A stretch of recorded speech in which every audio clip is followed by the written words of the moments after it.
Hey guys, my Byzantine guide is ready. Here I will talk about strategies, about tactics that you use when playing Byzantines in Age of Empires 4.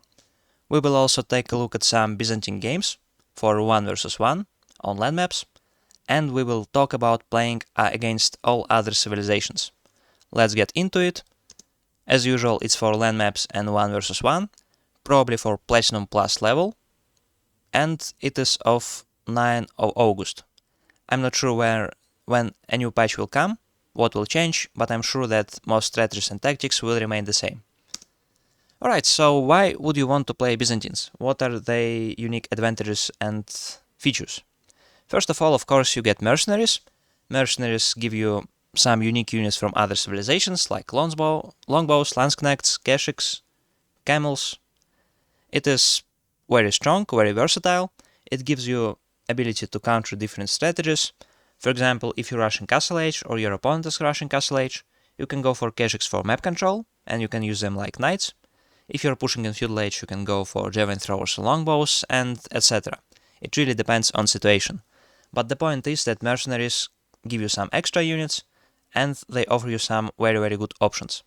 Second is your cisterns, and your cisterns not only just boost your economy, but they also give you some bonuses for production, for reserve speed, or for defense, and we will talk about it in detail later. Also, your economy is very strong because of olive oil, which you use to buy mercenaries, so you can spend your resources on your economy instead of units. You also get extra gathering from cisterns, and you even get some free stone when you construct buildings, which can help you to make new cisterns or town centers, or even emplacements, stone walls or keeps. Also, I would say that Byzantine have some strong units. Their stronger units are melee units and mercenaries. For example, Limitanai, they can move with increased movement speed and they can use their shield to protect from ranged attacks. Varangian Guards just become very strong in Imperial Age, and they do a little bit better against other melee infantry units. And your mercenaries just offer you some good options, especially in combination with these infantry units. Also, cataphracts can be good in many situations. They are just more situational than usual knights. We will also talk about them. But cataphracts can give you a big advantage, for example, in very late Imperial Age. Also, when playing Byzantines, you can utilize a lot of mixed strategies. So, for example, with HRE, you often just want to rush relics, or just want to go Imperial Age, or only want to all in H2. But with Byzantines, you often have to combine different approaches. So you are not just fighting for relics or just attacking your opponent, you are also developing your economy, or you're also trying to go next stage. And I would say this is very different contrast to many civilizations like HRE, English, or maybe French. And lastly, Byzantines just feel pretty versatile and pretty overall good to play as right now. They're strong, they have countered to most situations, and they have a lot of viable strategies and viable approaches. Overall, I would say the whole civilization just feels very strong, very good at the moment. I would suggest trying it out. Alright, let's start with Byzantine openings. I would say there are two main approaches. First one is to go for Grand Winery and take things from there, and second is to play Hippodrome and be very aggressive. Let's start with Grand Winery. What it does is it boosts your olive oil collection from your berries, so you usually just place it on your berries and start collecting it after you age up. And it also acts as a mill, and you can use it to get your wheelbarrow, your horticulture upgrades. And if you age up to Castle Age, it also is a monastery, where you can deposit your relics and you can build monks out of. This landmark is de facto the default landmark for Byzantines. You go it in most situations, and it doesn't really have any negatives. Only one weakness it has, I would say, is if your opponent is playing very aggressively, because your opponent can tower rush your berries or just attack it with mass units if he is playing Abbasid military wing, for example, in which case it can become useless, so you should take care of your berries at base. Second opening is Hippodrome aggression. Here you want to leverage your Triumph ability. So your Hippodrome has this Triumph ability that will boost your cavalry movement speed and damage and give them some regeneration. It can be very strong against mass archer, for example, which is why you want to go mass horseman if you're playing Hippodrome. You can use them to push in Feudal Age, You can start making horsemen straight away and apply some aggression very early, even before minute 5. In this case, usually you also want to go for berries before you age up, so you can get some longbows, and your horseman plus longbow combination is very strong early in the game. Then you're making more horsemen and making more archers. So I would really suggest playing this opening if you think your opponent is playing very greedy. For example, 2 town centers and town center is exposed, so you can try to push it. Or if you just want to, for some reason, not go Grand Winery. For example, if your barriers are very far away and you expect you will not be able to protect your Grand Winery, then it can be better to just go for a hippodrome, so you have a functioning landmark. Yeah, but one weakness is that in this case you get less mercenaries, because you get less olive oil generation from your berries. It can become an issue. Then we have some win conditions. In general, Byzantines, it's quite easy to win with them at all stages of the game. Usually you have a straightforward game plan. I'm just going to focus on the 3 main objectives as I see them. First one is to win by pushing. In this case, you want to do some damage to opponent's economy, you want to defeat their military, block their production, and this can work if you manage to successfully do some damage. For example, kill military units, idle economy, kill some villages, maybe tower rush woodlines sometimes. So here you are using your mass units, your Limitanai or your Varangian guards in H3, or even your horsemen, and your mercenaries to just really attack your opponent. It's not very complicated. You mass your units. If you need to take some economic upgrades, and you just keep pushing until your opponent runs out of food, runs out of resources, or just loses military. Another win condition is just winning by having economic advantage. Usually you go for it if you don't manage to push your opponent, or for some reason it's impossible. Here you really need to do farm transition so you don't run out of food. You want to go for relics and control the resources on the map. And because your economy is so amazing, because you get so many extra units from olive oil, it can turn out that your opponent just cannot keep up. Because you will be having a lot of military units, you can use them to raid. Even if you don't use them to raid, your opponent also has to go for military, or you will just use your units to go into his base and destroy all economy. And I would say, because of cisterns, you also need less production buildings, your gathering speed is boosted, your farms give you olive oil. Yes, basically, if you don't take a lot of damage and you deal some damage to your opponent, and you get map control, and you don't get stuck in your base, then by default you should be able to win the game. And also, if you don't manage to win the game in Castle Age, in early Imperial Age, there is nothing wrong with going Imperial Age with Byzantines. So the last win condition I want to talk about is playing very late Imperial Age. Here the point is that you have some good options. First of all, you get your very strong H4 landmarks, Palatine School and Foreign Engineering Academy or Company. Both of these landmarks are amazing options for extra resource generation. The way it works is that Palatine School just gives you 30% extra units when you go for cataphracts or your unique infantry, and your Foreign Engineering Company allows you to make your siege using olive oil.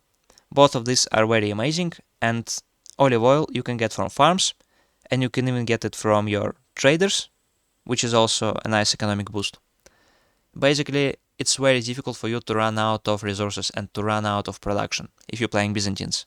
Meanwhile, your opponent can be struggling for gold mines, can be struggling for, woodlines, and their trade may be not as efficient. But as Byzantines, your trade is good because of olive oil. Your olive oil can be used to get some extra units, and you even at some point can go for mass cataphracts, which is another good option if you secure a good gold collection, for example from trade or relics. You can play mass cataphracts in Imperial Age, and each of them will have about 500 HP. 500 HP is just a lot. It's very difficult to kill them. So if you're playing Byzantines and you're playing very late Imperial, just relax, just set up your passive resource generation. This is going to be a very good game for you, I would say. Okay, let's take a look at some Byzantine games. Here I selected games where I played against different civilizations, and I had to play slightly different strategies. So hopefully these games will demonstrate what I'm talking about. Alright, so our first game is against HRE. It is on Gorge, which is an open map. And here I want to play Grand Winery, which is our usual opening. My first 6 villagers are going on ship. This is what you do with this opening. One of them is going for a cistern and a house and a mining camp on gold. Then you want your villagers to get to 7 on our ship. And after we have 7 villagers, we get 3 villagers on gold. And then we get an additional villager on ship. So I will not comment too much on scouting. Let's just skip through our opening. This cistern I position here to buff my gold collection and my ship collection. Once we age up, we get access to a second cistern, and we can use this cistern to buff our berry collection and our wood collection. In general, you want to try to buff as many resources as possible, but here you can see it's possible to only buff gold and ship collection. Already have 3 on gold and 8 on ship, which is why next I'm going for straggler trees. You want to go for straggler trees so they are inside your cistern radius. And now I'm aging up with 4 villagers on my berries with the Grand Winery. Additional villagers are going to wood. And we still have some villagers on gold for upgrades. You will see I'm aging up and I'm getting my wheelbarrow upgrade. Here is a little bit of a misplay. You want to go on wood. Probably place a second cistern right here to buff wood collection and buff berry collection.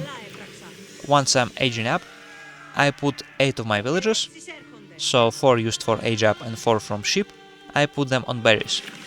This is because Grand Winery will boost our berry collection, and we will be able to get 1 mercenary pack very soon. Here I have some villagers on wood, and I'm building cistern near this wood line, so my wood collection is improved. Also going for a tower, because at this point I'm not sure if he's going to be aggressive, which is why I'm just pushing a tower to protect my berry collection. Getting wheelbarrow. Also should get double broadaxe. At some point I will go for it. Could also switch this cistern to Dialecticus, which will improve my reserve speed. But here I'm making mercenary house nearby, so this is why I want to leave it on production boost.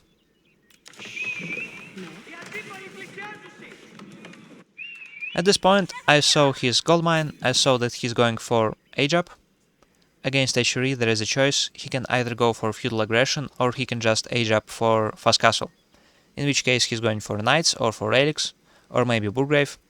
But here I can see this tower, I can see 6 villagers on gold, and I know he's just aging up, which is why I'm going for Keshik's contract. I will use them to control relics.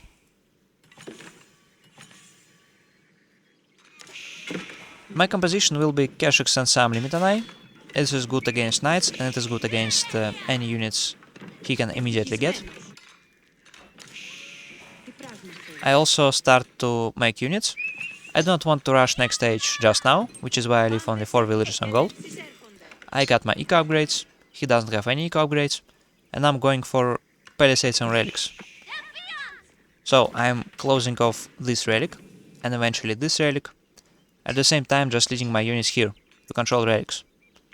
At this point I'm not able to attack his base. Maybe I could send my Keshiks here, but they only just arrived here. And instead I just want to block his relics, not let him pick it. Of course I cannot go here because of tower, because of emplacement, but I do not need to, I can just deny relics. I also confirmed he's not going for Burgrave, he's going for stable. So in case I saw Burgrave here, I would just double down on Keshiks and or Limitanai to stop them and try to age up myself. But I see Regnitz, which is why I send my villager to also put palisades around these relics.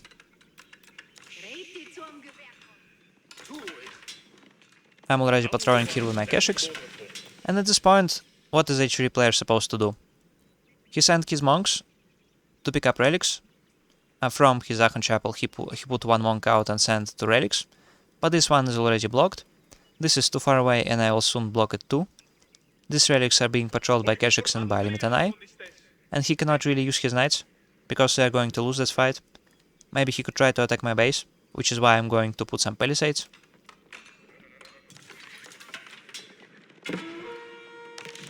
He sees this is walled off, and I send some units to stop him. You can also see him losing a knight here, or almost losing a knight.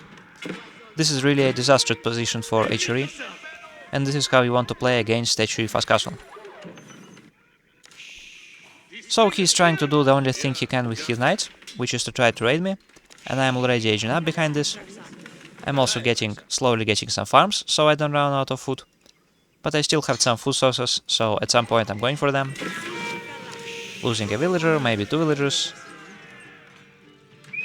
But what's important here is that I denied all relics, as of now. Also trying to go for some raids. And now my plan is very simple. I'm just going to produce monks from my Grand Winery, to try to pick these relics myself. First I will start with more exposed relics, then with my safest relics. And my opponent has no food collection, because he will be out of berries. He has no real military, I have military advantage, I have of course all 5 relics secured. And now you will see this game is just over in a moment. Should be careful to not give him this relic. Should also avoid losing my units. Yeah, losing to Keshiks, a little bit of miss micro here, but it doesn't really matter at this point. I'm also going for some crossbows, just in case he tries to mess man-at-arms. I have some answer to man-at-arms.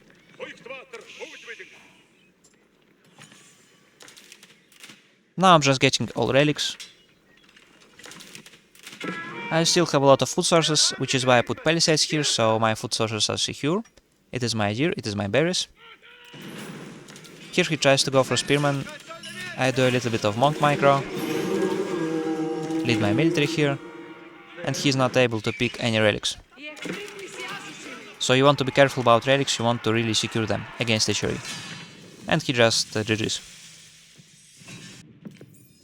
Second game is against Malians. Here I decided to go for a different opening. You will see that usually Byzantine players play with Grand Winery, but here I'm playing on the Pit, which is a map where you can be aggressive. This is why I'm going for a Imperial Hippodrome opening here. Initially I forgot about it, so I tried to collect some sheep, but with this opening you should go on berries. You go on berries from the very start, you try to put 8 villages here, or maybe 9 villages, and then you go for your gold collection. Here you can see it's very fortunate for me, because I have my berries and my gold under one cistern.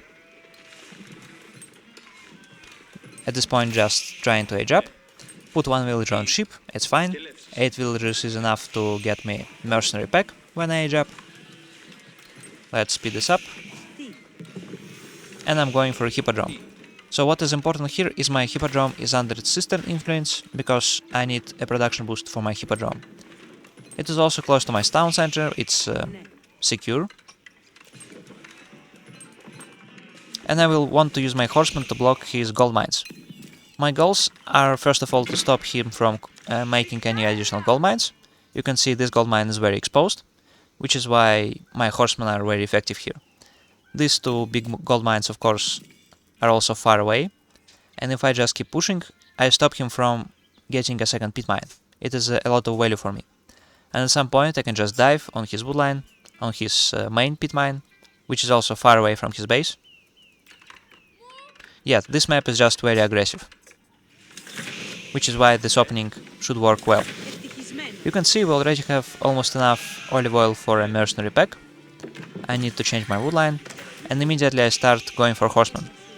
So in Hippodrome there is this activate ability Triumph, which improves your horsemen movement speed and gives them regeneration and gives them damage, which is why you always want to have this building on a control group.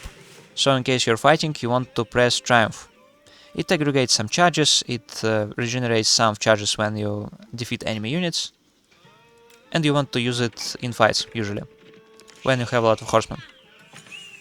He's playing this very defensively, he isn't going for any economic technologies, and I think he makes a misplay by going too many production buildings. But the point is, I cannot attack him right now.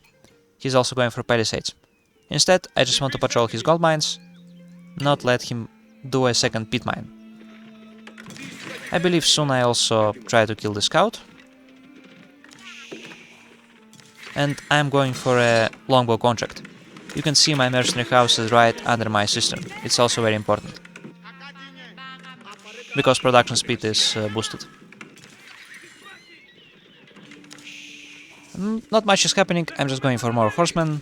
I'm going for longbows and for usual archers, because just olive oil is not enough to make to attack Malians. You also need archers. Here I use my longbows to do some damage. I already killed one villager. He's making more units, I am making more units. And because I'm inflicting damage, and he doesn't have a pit mine, and he doesn't have a lot of cows, this position is very good for me. Kill the second villager.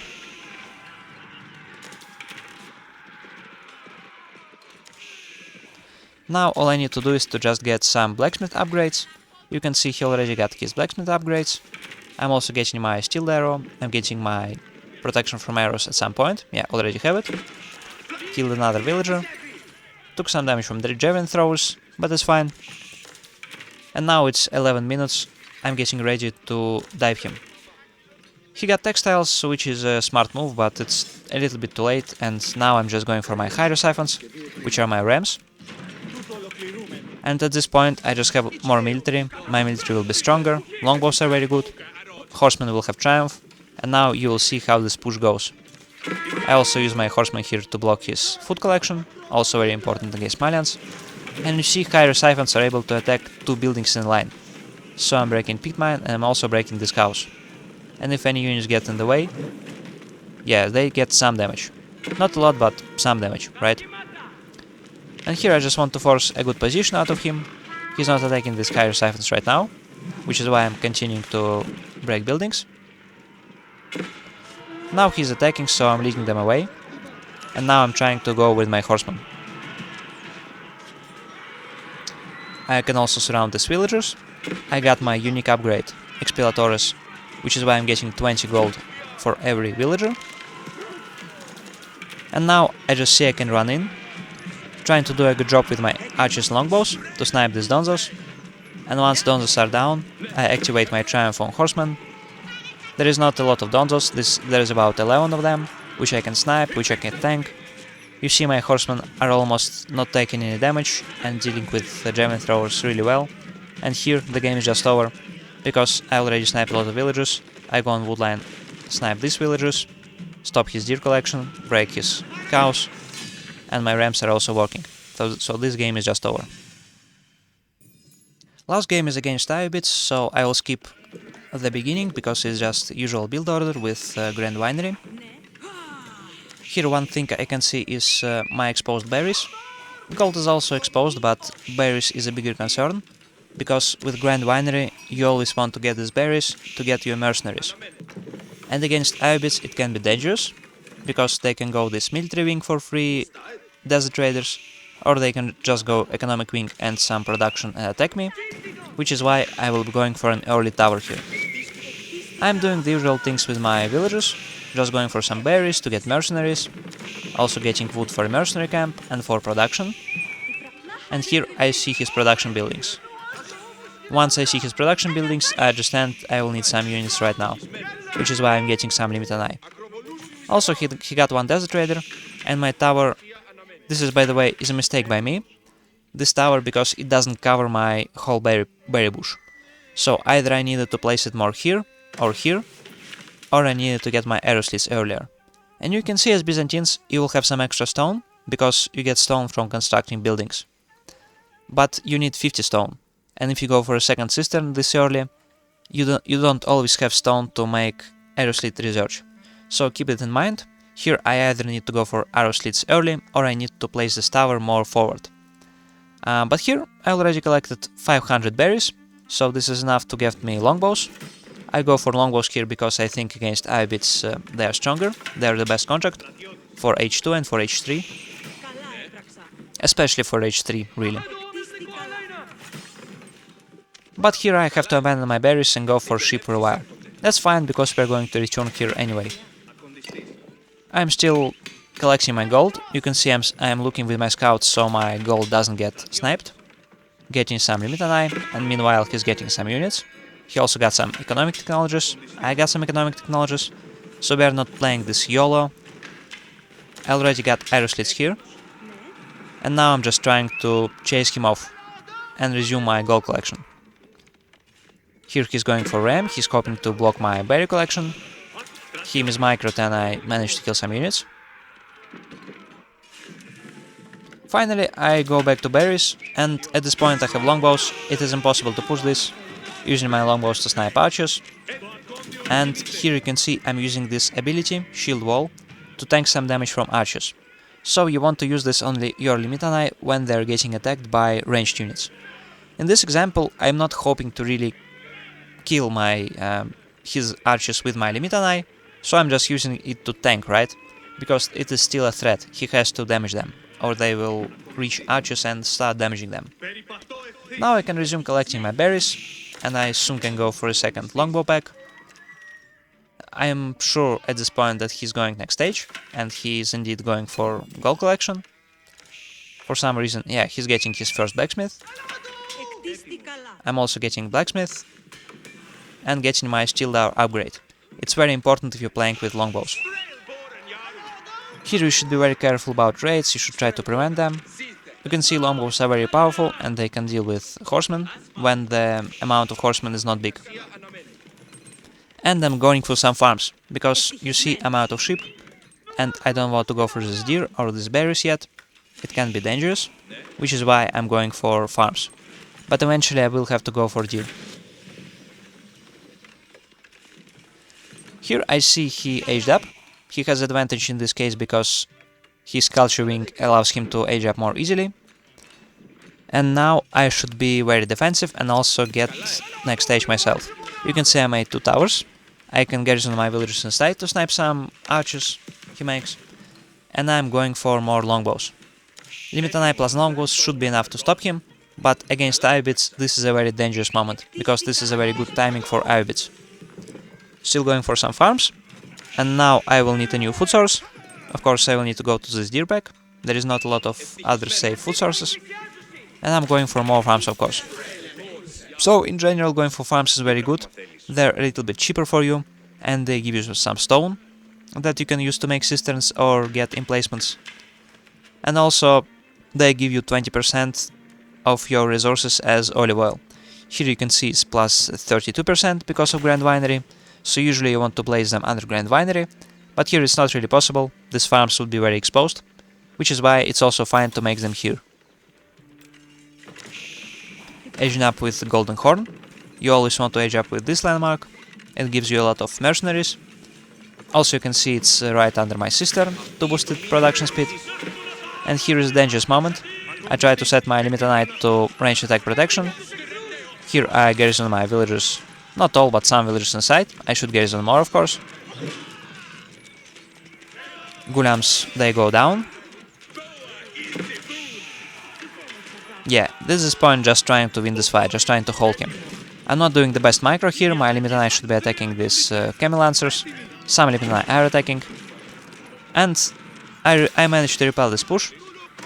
He broke my tower, but it's fine, and lost 1 villager. But he lost his units, and he only has a little bit of archers and just 4 or 5 armored units. I think overall this is very good for me. So what are my objectives now? First of all, I want to grab some relics. He is already grabbing these relics, so if I catch at least 1 or 2 relics, it's fine for me.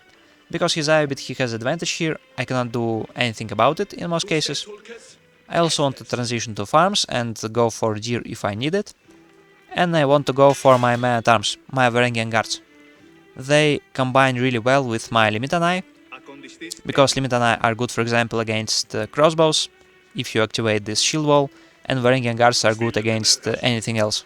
And if he goes for any knights, I also have Limitanei. And also they combine very well with longbows in this case. I also upgrading my mercenaries, it's very important. Because longbows, they can snipe crossbows, and if you snipe crossbows, there is not much counter to Varangian guards. At this point, just want to collect more units to get military advantage, not rush anything, and when I have big military, I want to take the initiative. He's also getting ready for a push, he's getting a mangonel. Here trying to go for some food. You will see I'm doing a little bit of micro to save my villagers. I'm using this palisade technique to save them. and he's also attacking my base at the same time. Here I have a tower, maybe if I had more stone I could get mangonel placement. I should also activate my agritway defenses here to give my villagers more protection, but I mismigrate just a little bit, so I end up losing some villagers. Here I make Varangian guards because they can stop archers and also break mangonel. Also trying to go for a relic in case he doesn't catch me. And here I should just be very careful with my longbows. Yeah, at this point I have a lot of Varangian guards, which is why this fight is good for me. He killed some villagers, but I managed to clean most of his units. And when you clean most of the Ayyubid army, you start feeling really good. Because at this point you can develop your economy, go for more farms, and push them yourself. And you can see soon he will start having some food problems. He still has this berry bush and this deer pack, but after he collects those, he will be out of food. And I already have my farm transition. Let's skip over this part. Here you should focus his units with longbows and just use your mana times to attack. And be careful about knights. If you see him going knights, you should prevent raid damage and you should go for some limited eye, or maybe crossbows. Managed to get one relic, it's not a lot but it's fine. Now I also try to go for palisades, because if he raids me, if he gets a really good raid, it can be dangerous, which is why I want to defend my economy. Meanwhile, I'm thinking about going second town center myself, because games slow down. But now I just trying to push a little bit. You can see that in total I'm having military advantage, 52 to 33. The problem is this mangonel. It will stop me from effectively pushing. If he hides here with crossbows, he can just effectively stop me at his base. Trying to capture sacred sites. And you can see his economy is exposed on the other sides, but I do not really see it and it can be difficult to go here. I'm thinking of going to his woodline, but I see this mangonel. I understand I cannot push him right now. At this point, just looking for opportunities. And you can see how strong this landmark is and how strong olive oil is and Byzantine economy, because I already, while my first army was traveling somewhere, I already got a second army, almost the size of my first army. And now this is just a massive military advantage. And here I have two choices. First I can go for some sprinkles and try to push him. He got 2 town centers, so it shouldn't be very difficult. But instead of pushing him, I just decide to go for second town center myself, to get economic lead, maybe to try to do some rating damage, because I don't really want to rush this game. If this game goes late, Byzantines have much stronger economy than Ayyubids, so I'm feeling pretty confident about my ability to win this, if this goes to a very late game. Getting some eco damage. Here I split my army, which is what you want to do against mangonels, and players playing like this. You want to split your military, you want to try to find some damage, so unless he goes for keeps, this will be able to find some damage. Same time, I'm also going for a town center. Here you can see my base is protected with palisades. My economy is safe for now, I have 2 gold mines here. Maybe I could have also dropped a keep on gold mines. It could be good, but now I'm just investing into economy. You will see let's just speed it up a little bit, but let's say he has a villager advantage right now, and soon he will not have a villager advantage, because I'm using my military to raid him from different sides. Even if I'm losing some of these military units, don't really care so much, because I have 70 of them, and I constantly get new units from Golden Horde Tower, and I get olive oil, which I can also use for unit production. This is really efficient for me. Already I have villager lead, we both have 2 town centers, but my economy is much stronger. I have level 3 cisterns, which is why I'm making more cisterns to get to level 5. It gives me 26% gathering bonus. He's going for more siege, which is why I'm also going for some sprinkles from my siege workshop. My goal here is to just not let him push me right now, and I will be happy about this game. Now he's going for a keep, I don't really notice it, and I cannot context his siege engines. I don't have enough sprinkles yet. So here I'm going for a raid, At the same time, I'm trying to fight here. Trying to snipe his Springles. Not going very well. I snipe one Springle and lose two of my Springles. But I also get a lot of raging damage. So overall, I would say this is a success for me. Here you can see I also collect some stone. I want to capture this region because it has some woodlines, a gold mine, and is close to a sacred site. But right now I'm just hoping to win on economy or maybe on H4, which is why I'm going for engineering company. Here you can see it's also under cistern, and I can produce engines from here using my olive oil. Mainly I'm interested in this bombard right now, because I need some way to break this keep, and break his other keeps if he goes for more keeps, and French bombard from this landmark is very strong at it. It can... yeah, it's just very strong against buildings. Here he tries to go for a little push, but it's not really an option for him. My whole production is here, and I have a comparable amount of units, and also my Springles are getting this upgrade for range. So if we get into a fight, I will be able to destroy his siege, eventually win the fight. Getting all my Imperial upgrades. Again, I'm not rushing to push him right now, because I can lose a fight to his siege and to his keeps. I'm just slowly accumulating advantage. He tried to go for a tower here, I prevented with my man-at-arms. Also going for a keep on this gold, just want to play it safe. Yeah, it's always good to build towers with Byzantines, because you can upgrade them with emplacements. And I'm just slowly getting my upgrades. Got my eco upgrade for food collection. And now just using my superior economy, even though he has relics and sacred sites, my economy is still better. Here you just can look at the numbers, right? He has a total of maybe a little bit short of 4,000, which is not bad, but not a lot. And I have a total of nearly 5,000. So this is a good advantage. And I also have an edge advantage. And you can see this royal cannon just breaking his keep. Only thing I should look out for is his Springles, but my Springles can take care of them. Maybe I should send this Varangian guards to raid his base. At this point I don't really care very much, because I'm feeling very comfortable in this situation. I know all I have to do is capture some gold mines and get my upgrades, and I will be able to win any fights. By the way, longbows also got this unique upgrade, which you can use to increase their attack speed. It's because I went for foreign engineering company. It gives you your units unique upgrades, your mercenary units. Breaking a second keep, going close to his base. Don't really want to rush, because he still has a lot of units, a lot of crossbows. But instead I'm taking control of the map. Should decap this sacred site. Building my keep on this gold mine.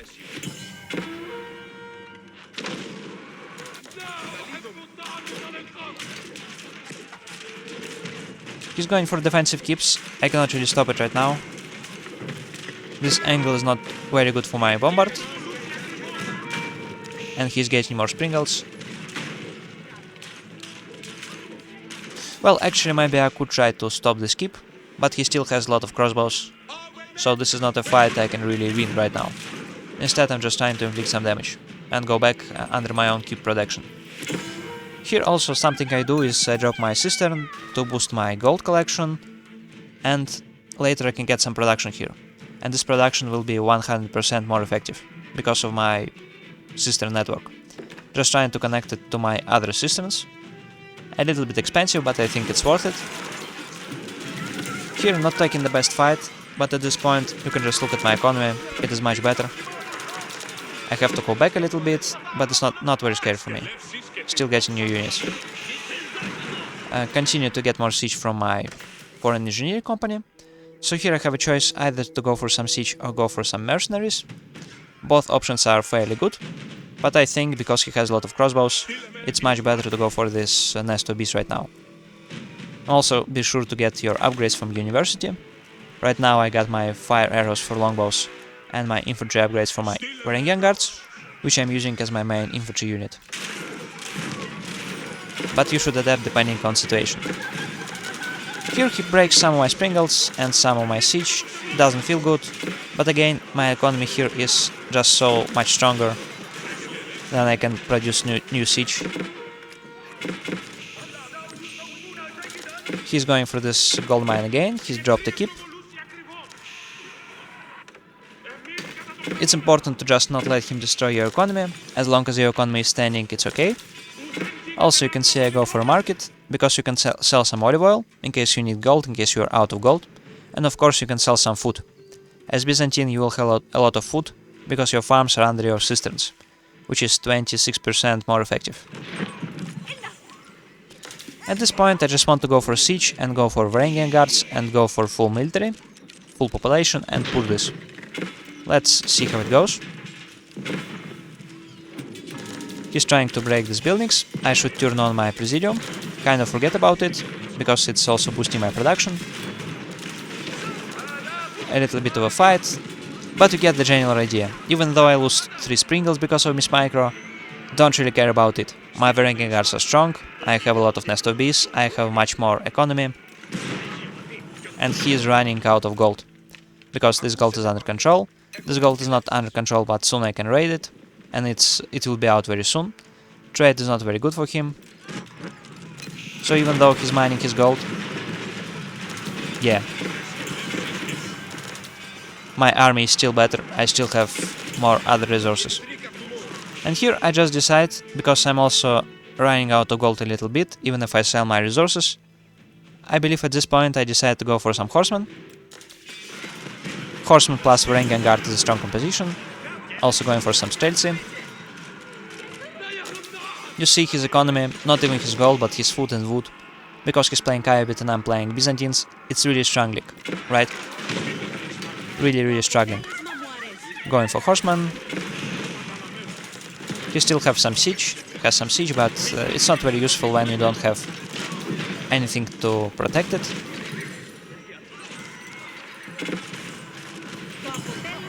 Even making some stables on my front line, and here my economy will just overwhelm. Also you can see I'm using my Berserk ability on my Varangian guards. It lowers my armor but increases my movement speed and damage. I would suggest always going for it if you're playing late game against crossbows, because crossbows are going to pierce you anyway. This way at least you're faster and you can get more damage. Yeah, but here the game is over. Let's just speed it up a little bit.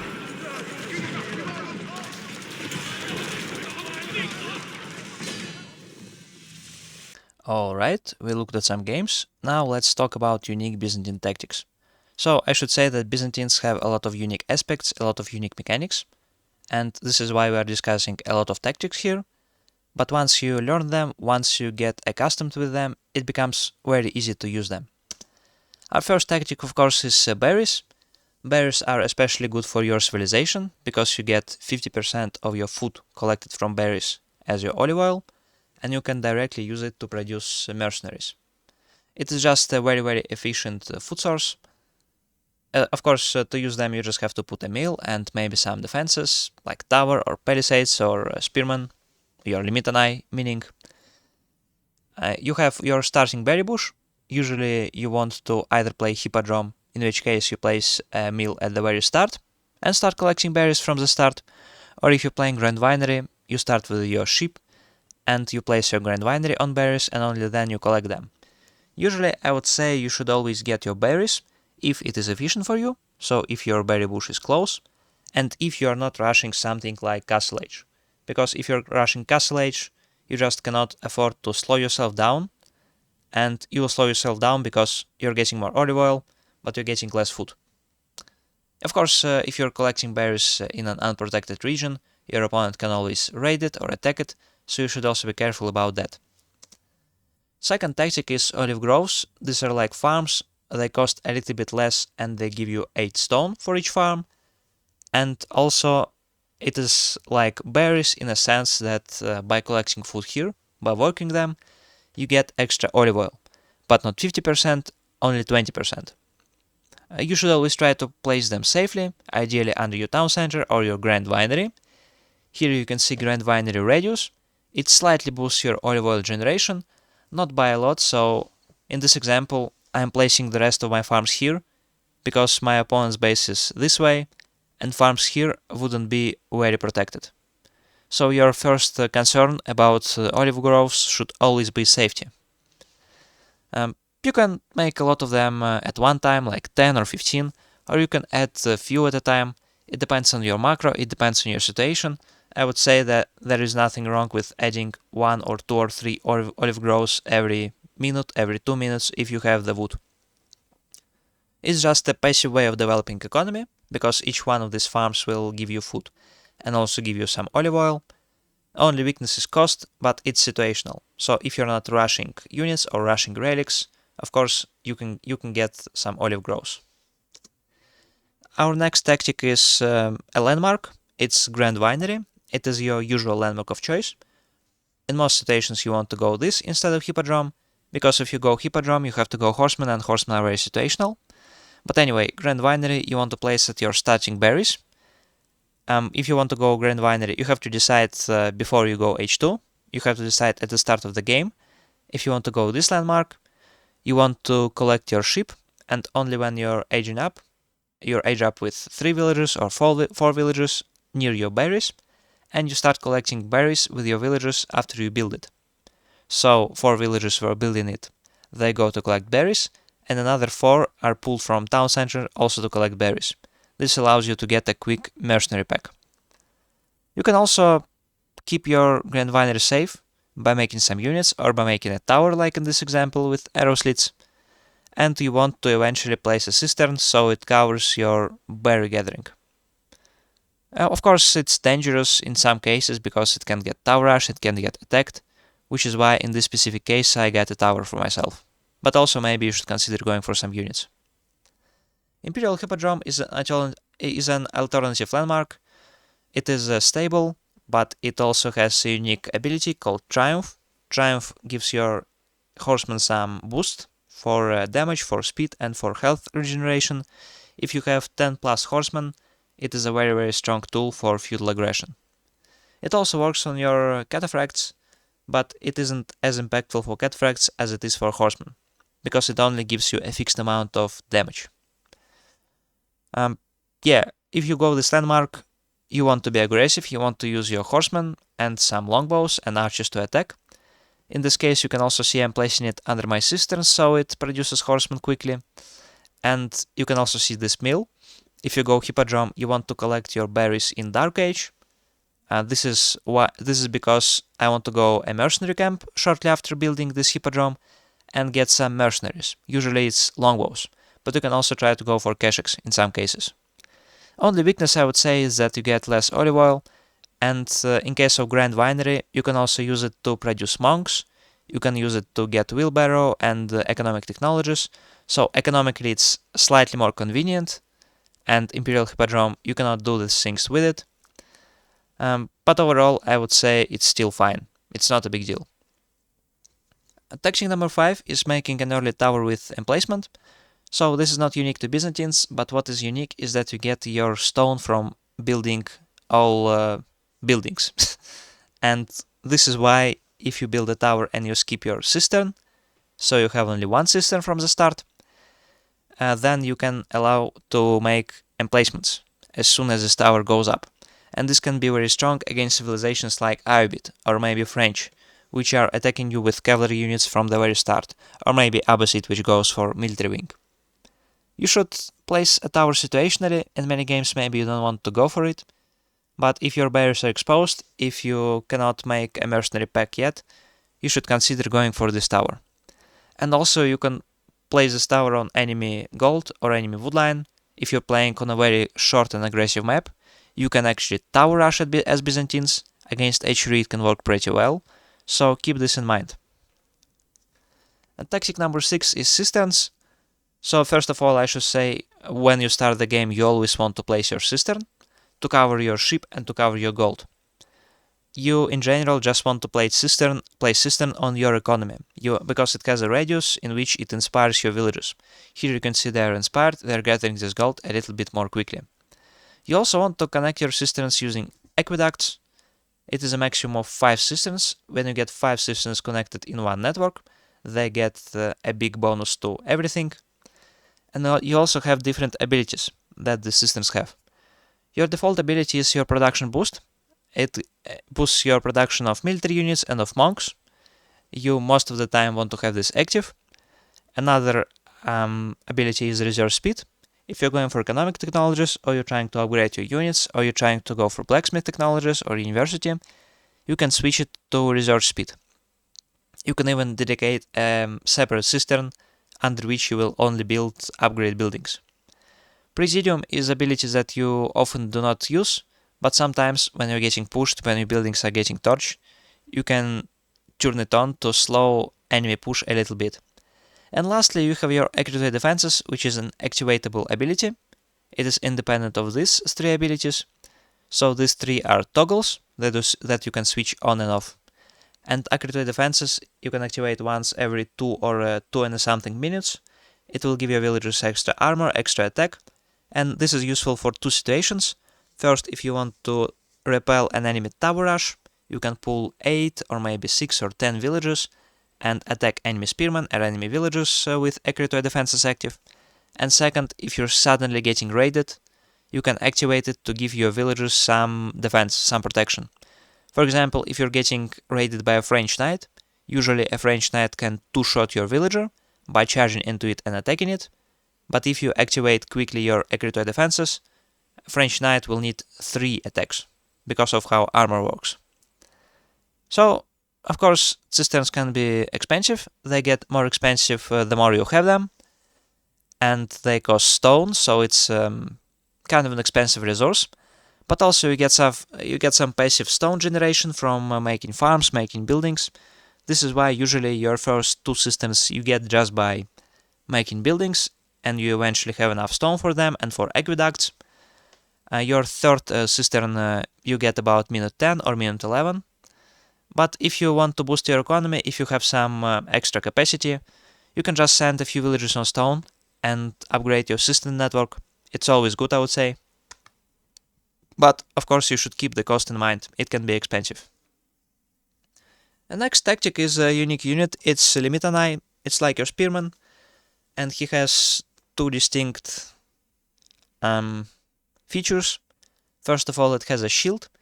You can use an activatable ability on them, so they can put their shields up, and their attack speed and movement speed will slightly decrease, but also they will take 30% less range damage. It is very strong against units like archers, crossbows, and hand cannoneers. In fights, you always want to have at least some Limitanai with activated shield walls. Maybe not all of them, only the first rank, but often, in feudal fights especially, your Limitanai are getting shot at and getting kited, and also your Mongols are shooting enemy archers at the same time. In such cases, you want to activate this ability. How do you use them? Usually you make them an H2 to stop cavalry, or just tank for your longbows or javelin throwers. And yeah, the second distinct feature they have is that from H3, if you get their technology called teardrop shields, they also get more movement speed, and they become almost as quick as knights. It's also very nice to have. They become very strong for repelling enemy cavalry, and you can even use mass Limitanai to raid opponent base, because they are cheap. They're slightly more expensive than a usual spearman, but they're still relatively cheap. They cost almost exclusively food. If you have your farm economy set up, they are very strong for this.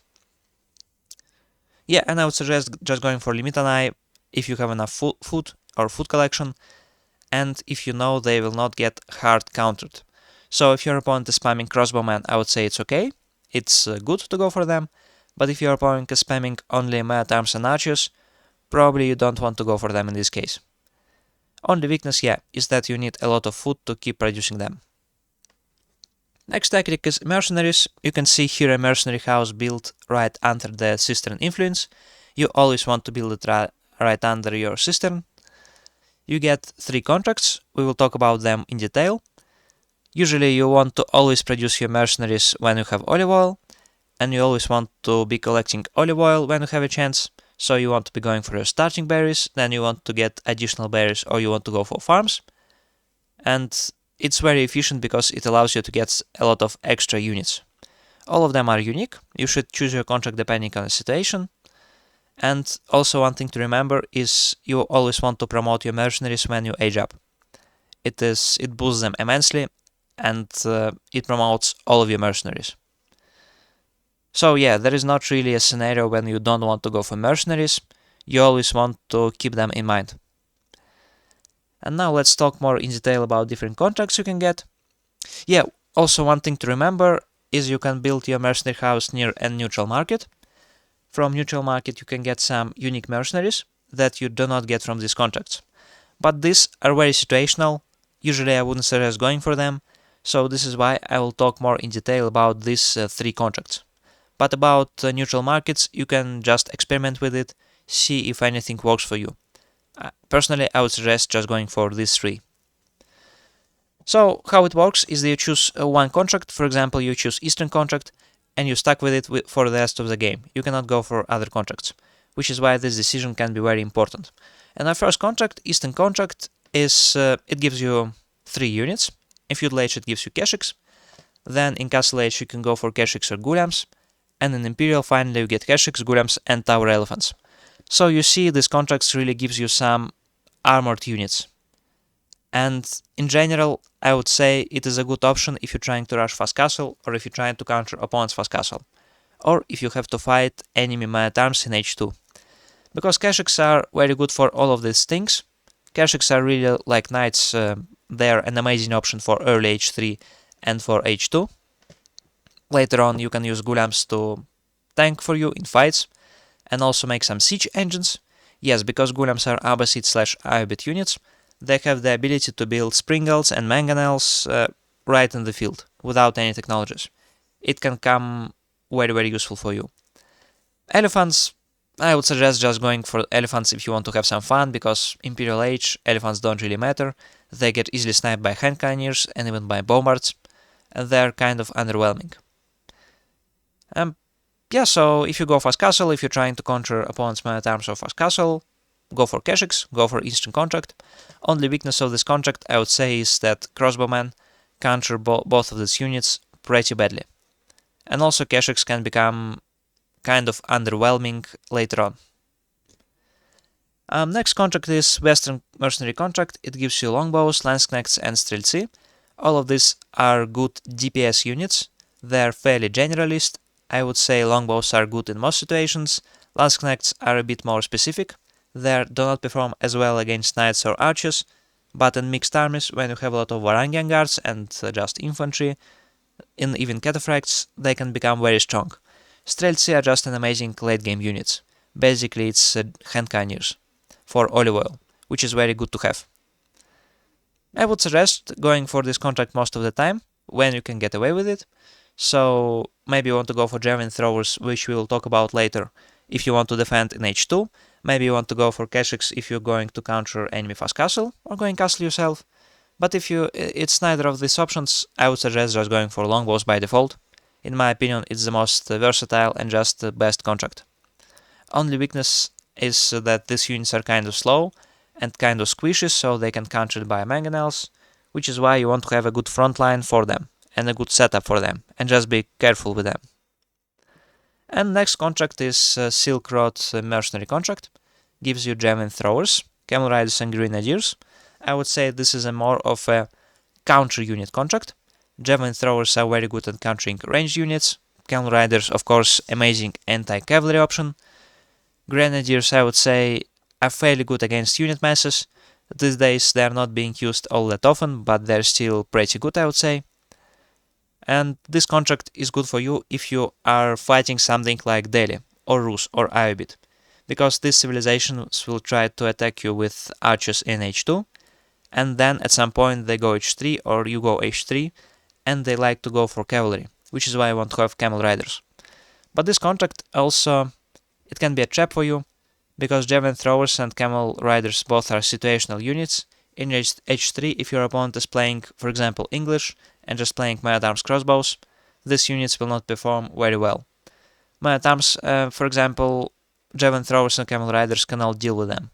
So this contract is fairly situational.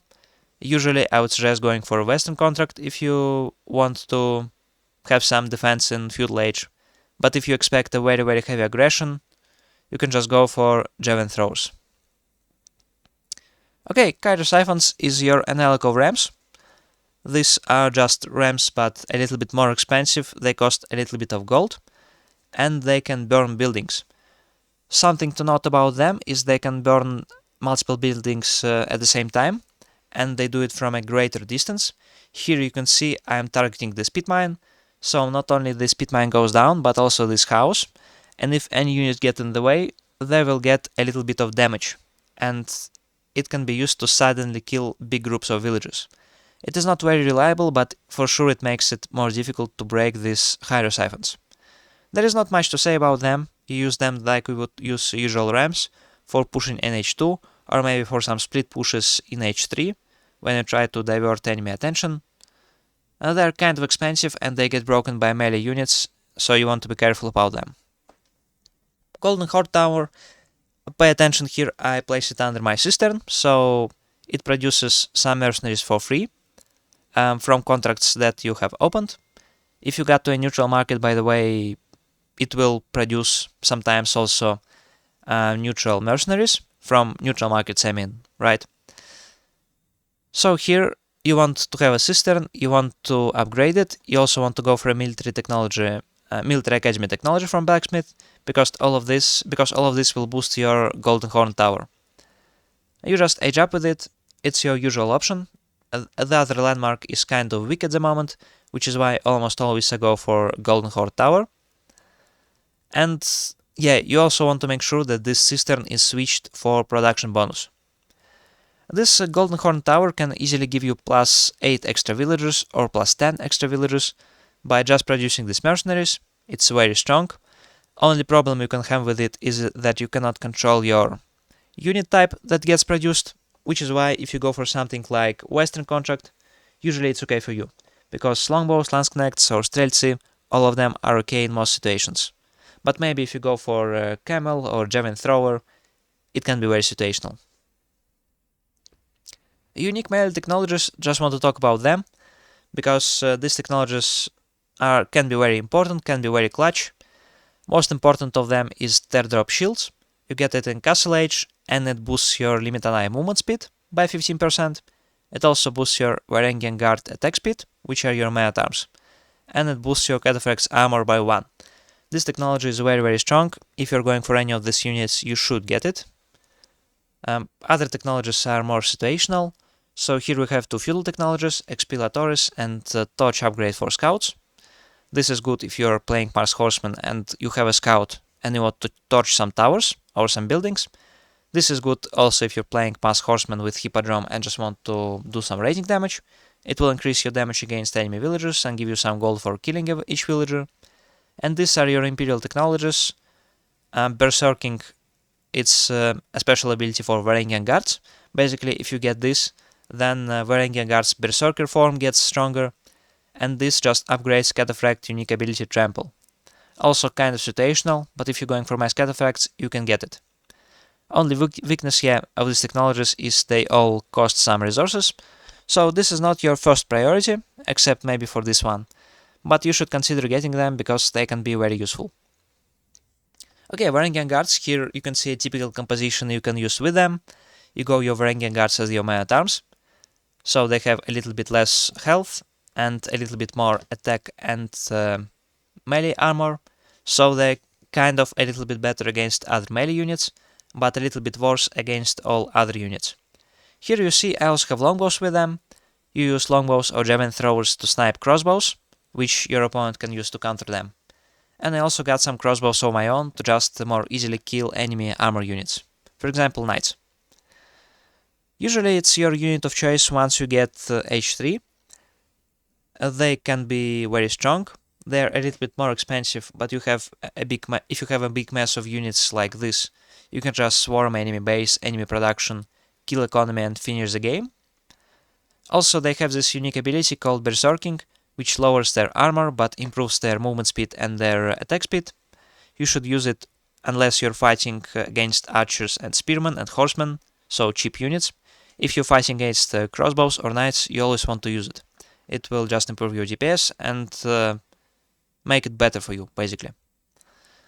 I would say they only have two weaknesses, it's crossbows and knights, just like usual man-at-arms, but in general they are very strong, and you can take care of crossbows and even of knights with longbow mass, which is why I usually go for a western contract. So yes, this unit is very strong. Cataphracts is kind of underappreciated. Usually people don't go for cataphracts in Castle Age, but I think there are two good cases for using them. First of all, if you're playing along Castle Age and you have a lot of resources, and you see your opponent is not prepared for cataphract, you can just go for 20, maybe 30 cataphracts, and just trample through enemy lines, and they will destroy everything, including siege. Yeah, this ability is especially good against enemy siege. And second, if you're playing a really long Imperial Age, you just go for cataphracts, and with all upgrades they will have about 500 HP. It will be difficult to stop them, even with hand cannoneer. And if you have some hand cannoneers or crossbows or siege of your own, you can just use them to finish the game. Use cases for them are basically the same as for knights, but they're slower, they have no charge except for this ability, which is not a charge at all.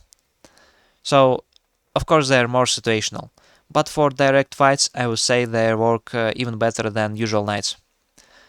Of course, their weakness is their cost. They're considerably more expensive, but if you have 15 plus of them, they just become a menace. Next tactic is mangonel placements. These are your unique counterpart to springle emplacements. As Byzantine, you cannot actually go for springle emplacements, but you can go for these mangonel emplacements. They're very good against groups of units, so if you're getting pushed by mass man-at-arms or mass crossbows in your base, or in some other region of the map, you can just go for this emplacement and have a big advantage in the fight. Other than this, there is not much to say about them, but usually you can just go mangonel placement and go tower fortification, and your opponent will not be able to fight until he breaks this tower. Paladin School, it is our Imperial landmark. If you produce your unique melee units, so your Limitanai, your Varangian Guard or your Cataphract, there is a 30% probability of instantly producing another unit from this landmark. So you can see I place it without any cisterns nearby, because production is instant and it doesn't depend on cistern. And you can see you can get a lot of Varangian Guards, a lot of Limitanai or Cataphracts out of this landmark. It can give you a very good gold value, because you get 30% more units like Cataphracts or Varangian Guards, which means your gold is spent 30% more efficiently. You should keep this in mind, and you want to go for this landmark if you expect to just overrun your opponent with melee units. If you don't want to rely on siege very much, if it is a kind of game where you just send your units everywhere, then it is a good landmark. I would suggest going for it. And our last tactic and last landmark is a foreign engineering company. It is an alternative to Paladin School. Usually, most of the times you go for this landmark. Of course, you can see I'm placing it under my cistern, because it boosts my production speed. You can use it to spend olive oil to get 3 siege engines, Nest Obis, which is a better mangonel, Hui Hui Pao, which is a better trebuchet, and French cannon, which is a better bombard. All of these are amazing. All of them you can use to do a timing push once you hit Imperial Age, or just mass them. Also, yeah, of course, under cistern, already said about it. So this is amazing because it saves you some resources, for example, wood and gold. They can get depleted easily on the map, and you don't always have time to go for trade, and maybe you run out of wood, but you will not run out of olive oil. So you use it to get some extra wood out of olive oil, basically. Also, one thing it does, it gives your mercenary units, their unique technologies. Your English longbows, for example, get their ability to increase attack speed for a few seconds. Your camels get ability to improve your unit armor. It can also be very strong. You should keep it in mind, which is why usually people go for this landmark, because siege and because unique unit abilities are just very strong. Only weakness I would say is that siege sometimes can be difficult to use. Sometimes you're just throwing units at each other and raiding, but usually you have to use siege at some point. And now let's discuss all individual matchups you can have as Byzantines. First we start with English. Of course, English have a very strong attack speed aura, which is called Network of Castles. They also get good H2 and good defense. By good H2 I mean they get a king, obviously they can harass you using their king and you need to react to it. And it's not really possible to attack them in H2, and it's even difficult in H3 because of Network of Castles, longbows in H2, and because of White Tower in H3. But they also have a lot of weaknesses, like their economy is considerably slower than your economy, their military is kind of slow, and it's not easy for them to react to raids or some quick split pushes. They also rely on their network of castle sources, so to get this attack speed aura they actually need a tower or some defensive structure nearby. My tips would be just going for some limit eye versus king, because it's by far the easiest way to stop him. He can attack your berries, he can attack your gold, and maybe you can make palisades in some games, but in some games you cannot, so just limit eye, then mercenaries. Actually, you can go for any mercenary contract in this game. I would suggest not going for javelin throwers though, because you get camels in Castle Age and camels are not very useful. So maybe you go for Keshiks or maybe you go for longbows. You can also play 2 town centers if you think you will not be able to pick relics, so if you want just to play it more safely, just play 2 town centers. If English is going for 2 town centers, of course. And in general, you just want to go to H3 to get relics, to get some control on the map, or push if English base is exposed. Usually 2 things that can be exposed for English is gold mine and wood. Of course, they can use their white tower to protect their first gold mine and first wood line, but then once they run out of their gold mine or their wood, that is what you can attack. And of course, try not to fight under their network of castles, try to break its sources or just avoid such fights. Against French, they have knights and they have arbitraries in Castle Age, and they have red keep that protects them from your raids, but that's only in Imperial Age. But they have a lot of problems, like they need to damage you, and they have weaker economy than you, and they have problems with food. And I would say that playing against French usually is pretty straightforward. You just stay in 1 town center, you make limited knight to counter knights, you don't want to lose economy, and then it doesn't really matter what you do. Well, I guess you should try to go Castle Age, right? While not taking any eco damage, but in general you just mass units, limit an eye plus some mercenaries. Javelin throwers, for example, can work well against French. And you just secure your base with palisades, with units. At some point you just have a lot of units, so you just can't push a French player, maybe even in H2. And yeah, you just utilize your stronger economy. Versus JD, I would say it's the same thing, but JD often tries to tower rush you using Jano Arc. Should watch out for this, should prevent tower rush with your own towers or with... I guess you cannot stop it with accurate defenses, because JD often tower rushes in H2. Yeah, so usually you go for tower or you go for limit an eye. Other than this, it just plays the same as French. HRE is not an easy matchup, but it's very playable. I would say it's even slightly Byzantine favored. Of course, HRE has strong economy, they have very strong power spike when they're aging up, with Regnis, with Aachen-Chapel, with Swabia. In H4 can be painful to attack them because of relics inside towers, and their weakness is also that they rely on relics. If you manage to deny them most relics, if you manage to not die to Burgrave Rush, if they go for Burgrave Rush, then you're feeling very comfortable. This is why I suggest going for Keshiks in this matchup. Keshiks help you achieve 2 things. First of all, H2 you can fight HRE, you can kill their Maya arms, and you can raid them. And second, if you're rushing Castle Age, if they're rushing Castle Age, you can use Keshiks to snipe monks, to snipe prelates, to stop them from picking up relics. I would suggest also keeping an eye open for tower rush opportunities, because sometimes HRE gold is exposed or food source is exposed, and because you get some extra stone, you can skip second cistern and just go for tower rush with arrow slits. In general, your plan is to look for a good H3 timing and deny relics by going some feudal Keshiks, some feudal limit an eye, and even putting palisades around relics. Yes.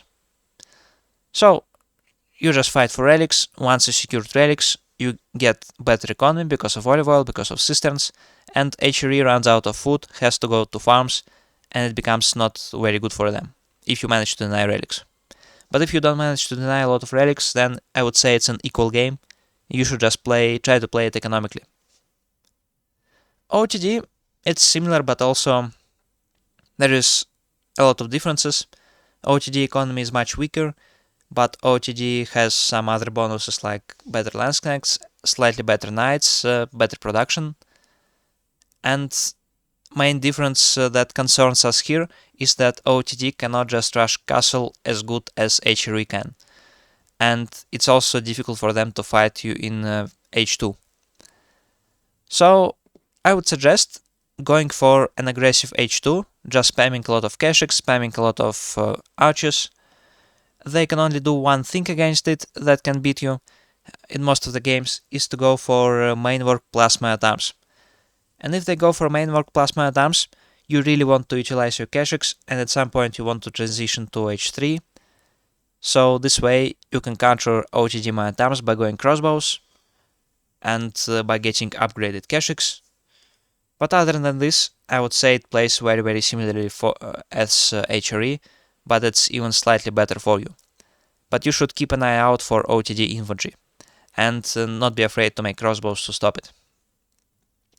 Against Abbasids are kind of a slow civilization. They have good but kind of slow economy, and they have a strong H3 push with infantry, but also they are vulnerable in H2, which is why, one tip I would give is to be aware of military wing.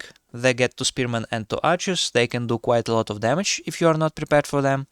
This is why in many cases you want to drop a tower, or you want to get your units early. Maybe you even go for some archers. Other than this, if they go for 2 town centers, it's possible for you to just play aggression. You can even try to go Hippodrome against Abbasid, or you can just go Grand Winery aggression with mass longbow or javelin thrower. Then usually you just go 1 town center H3 and keep pushing, keep attacking their food sources, getting relics. If you don't manage to kill them, just go 2nd town center yourself. It becomes a slightly favored game for you, because you will have better relic collection and probably you will inflict some damage. But if you are not feeling comfortable with this, you can as well play 2 town centers. Your economy is good enough for this. Abbasid player probably will not be able to punish you for this. Yeah, I would say you're favored in this matchup because you just have more versatility. You choose what you want to play. Ayyubids is the strong, fast castle civilization. They can quickly get to H3 and also do some damage in H2. They used to go for Desert Trader military wing for 3 Desert Traders to harass you, and then age up with 7 extra villagers in Castle Age.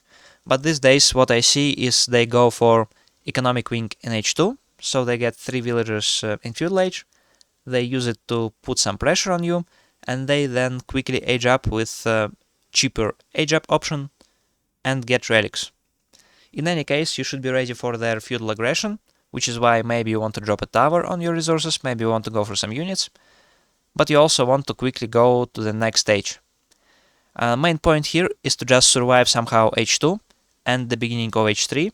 If you survive, if you manage to secure food to get some farms, they will run out of food at some point, and their economy will get weaker as the time goes on compared to your economy.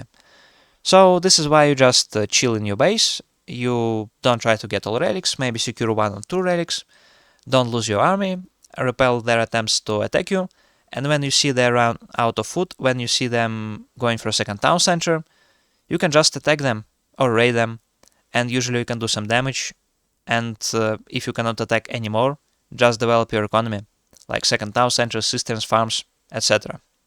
So main point here in this matchup is to just survive the first 15 to 20 minutes. Against Delhi, it is a little bit of the opposite. Against Delhi you want to survive in Feudal Age, because they're usually going to be very aggressive in Feudal Age. But if you hit Castle, most of the times things become very good for you. Yeah, there is not much to say about Delhi.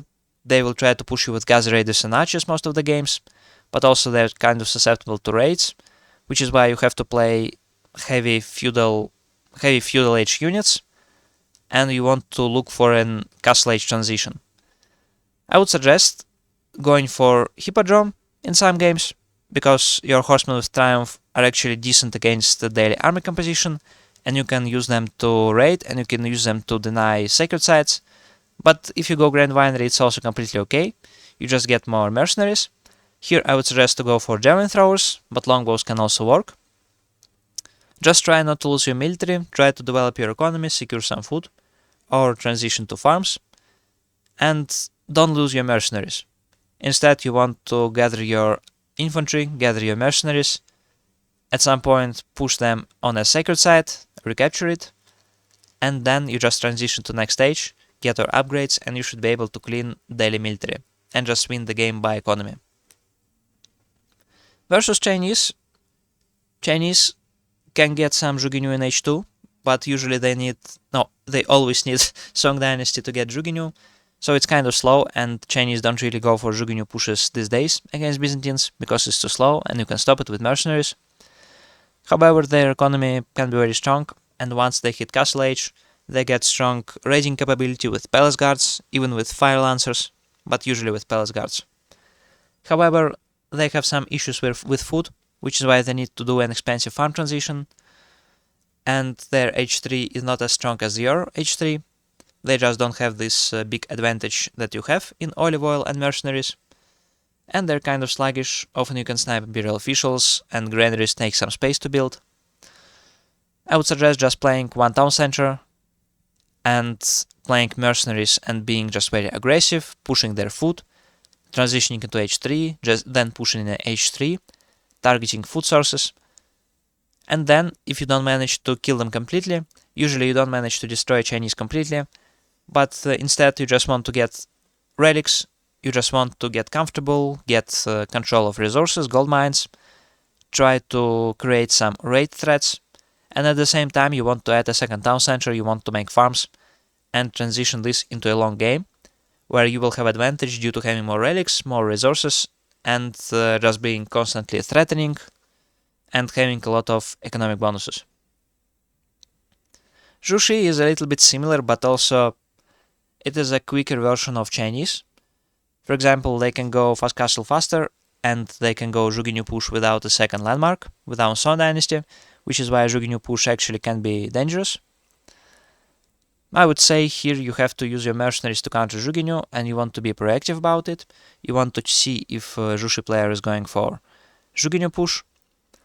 If yes, maybe you also want to get some horsemen instead of additionally to some mercenaries.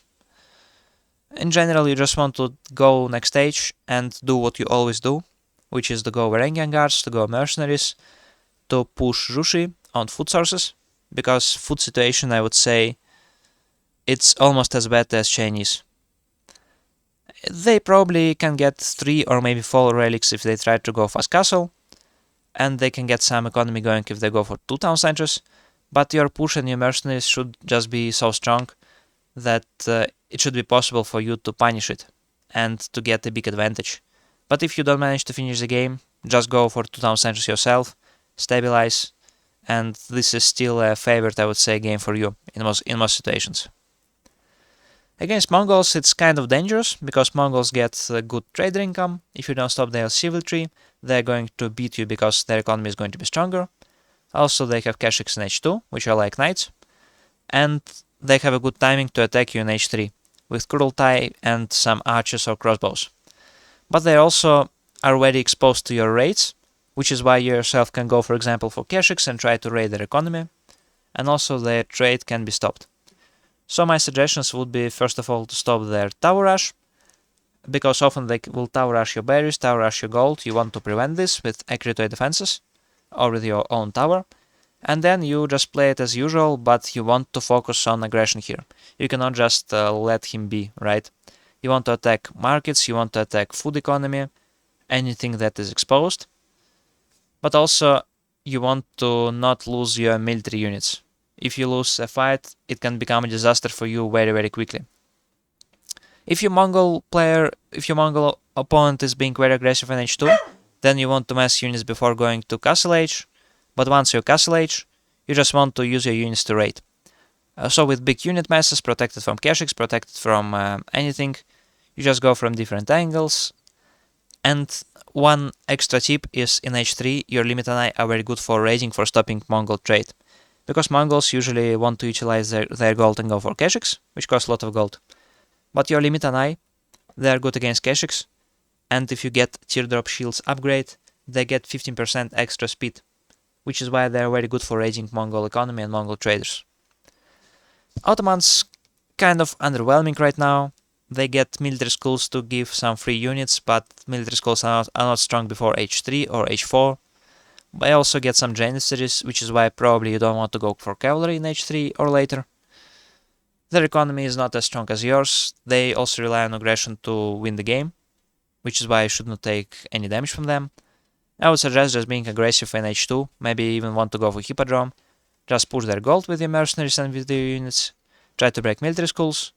You can also break multiple buildings at once using your hydro siphons. And I would suggest just being aggressive here all the time, trying to go for military schools, trying to go for their economy, developing your eco as required, maybe making some farms. Really, it feels like you will play as many units as Ottomans, but also have a decent eco behind your push, so it's very good. Against Malians it's a little bit more difficult, because Malians can get their cow eco and pit mines set up, and they will be very strong. But also if you manage to survive their initial push in H3 after 20 minutes or 25 minutes, it becomes very good for you.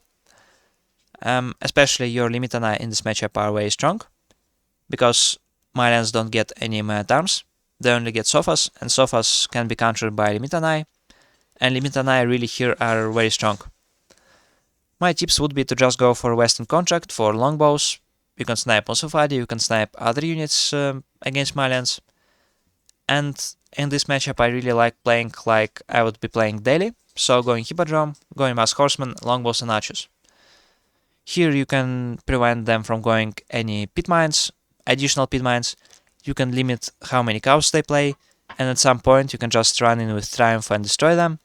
But even if you don't do it, or you cannot do it, you can just look for a good H3 transition, where you get your unit upgrades more quickly, and you can switch your systems to research mode to speed up your upgrades. You just get some attempts, some more longbows, and push Malians until they cannot defend. So mirror match against Byzantines. Of course, strong sides are mercenaries and economy, which is both of you have. What both of you have. Also, sometimes you can do feudal damage to them, and if either one of you makes a mistake, it can be punished very, very strongly. Here I would suggest trying to tower rush maybe, if it's possible, because if you can tower rush their berries or their gold, usually their berries can be very strong for you, but usually you don't go for it. Usually you just want to play this with the Grand Winery and go Western Contract for some longbows, and then most games you cannot attack Byzantines because they have more units in their base, so they have a big defender advantage in this matchup. This is why you most of the time just sit in your bases gathering military. You transition to fast castle, you try to fight for relics a little bit, you mess Varangians plus mass longbows, because it is the strongest composition in this mirror, I would say, initially at least. Eventually you just slowly creep out on the map, control gold mines, you try to raid with your massive units, and you try to stabilize your economy by going for extra farms or town centers. So this is kind of a slow, creeping matchup when if you lose one fight, most of the time you lose the game. This is why you want to constantly gather your military, constantly spend your olive oil, and make small adjustments to make your economy as efficient as possible. Against Japanese, should be careful because Japanese have a strong fast castle, and it's not as easy to just destroy them completely. Their infantry, like samurai on Onobugeisha, can work very well against your most of your compositions, because most of your compositions are infantry based, and their infantry can be strong. But their economy eventually is weaker than yours. Their transition to farms and to town centers is terrible. They can't even make keeps to protect themselves, which is why they rely on siege, they rely on towers. I would suggest, first of all, you have to deal with knights by going limit an eye, by placing some palisades or towers. About contracts, usually I go also for Western contract for longbows to stop on Obegeisha, and maybe even to damage knights with longbows. And I also go for crossbows. I think in this matchup, crossbows are just irreplaceable to counter knights and to counter samurai. Usually I play them. Here, I do not try to just destroy Japanese, because their town center can be strong defensively, they have their foot at base, they get a lot of passive resources from Yarushiro, and relics that they pick up. Which is why usually I just build a mess of longbows, crossbows, and some melee units, and I try to control gold mines and wood lines and just lock Japanese in their base, and prevent any raiding attempts, and just slowly push them, without any commitment. It's important to not lose your army, because they can come back with their infantry and food collection very easily. Yeah, so you just want to take map control, you want to not let them do anything, and collect any additional resources. Against Rus, I would say this is an okay matchup, it's slightly better for you. Of course, Rus is also a very versatile civilization, they have good economy, and they can be very aggressive in H2, even with 2 town centers. Also because of Kremlin, because of their resource bonuses, most of the time it's not very easy to push them. But also you should keep in mind that their eco bonus runs out after some time, and in Castle Age it can be difficult for them to transition to farms, it can be difficult for them to get a lot of units, and in general their H3 just lacks any significant bonuses aside from their landmark. And at the same time, your economy is just popping off, you get a lot of farms, you get a lot of olive oil, and your Golden Order is just giving you hordes of mercenaries. Here it's kind of similar to French, because you should be careful about knights. Many Rus players, though, right now don't go feudal knights, so just keep it in mind. But usually you will see 1 or 2 knights at least, and you have to be ready for them. If you see that Rus player is going to town centers and you cannot stop it, you can just go to town centers yourself. Personally, I'm not a fan of it. I think it's better to go 1 town center, fast castle, grab relics, try to be aggressive, and then go for a 2nd town center. But if you want to play it like this, that's okay. But if you go to town centers, you should be careful with your town center position, because it can get pushed and it can get tower rushed. You should also try to push their food sources and their base. Rus players will try to go for deer or for boar collection, and even for berries sometimes, which is why you want to attack all of these sources if you're playing this aggressively. And in general, I would say H3 is probably your best time to be aggressive, best time to try to finish the game, just because you have much more bonuses in H3 compared to Rus. Okay, so we have reviewed Byzantine tactics. Now let's conclude this guide by just going over some general advice for improving as Byzantines. First of all, you saw that Byzantine have a lot of unique mechanics and unique units, and to improve with them, to learn to play them, I would suggest just getting accustomed with all of this. If you learn how to control Limitanai, or your cataphracts, or your cisterns, then everything else just becomes easier. It becomes like playing a civilization like English, because you can just do all your unique stuff by default. So this is the first thing I would suggest focusing on. Second is, as Byzantines, often to play optimally, to play competitively, you have to combine aggression and your eco-development. This is because you have some olive oil, so you get mercenaries and you have to somehow use them. And I would suggest to think about, when you're playing Byzantines, just actively think about how can you make your mercenaries useful. Maybe you can use your Keshiks to raid or harass and control relics. Maybe you can use your longbows to attack enemy villages. Maybe you want to use your longbows, but you're afraid of enemy cavalry, so you have to get some Limitanai, right? Not a lot, maybe 10 or 15, and then you want to go aggressive with your longbows. So find a way to use your units and be aggressive, while developing economy at the same time. And lastly, when playing Byzantines, I would suggest adapting to your situations and always thinking what would be the best response. Because when you play Byzantines, some players, for example, they do not like to go for crossbows, or they do not like to go for horsemen, because they used to play Varangian guards and Limitanai and longbows. But crossbows and horsemen often are the best response to a situation at hand. For example, if you're playing against Japanese, you really want to get some crossbows. This is why I would suggest keeping an open mind when you're playing Byzantines and using your different bonuses to adapt to the situation. Yeah, so I think it concludes this guide. Thanks for checking it out.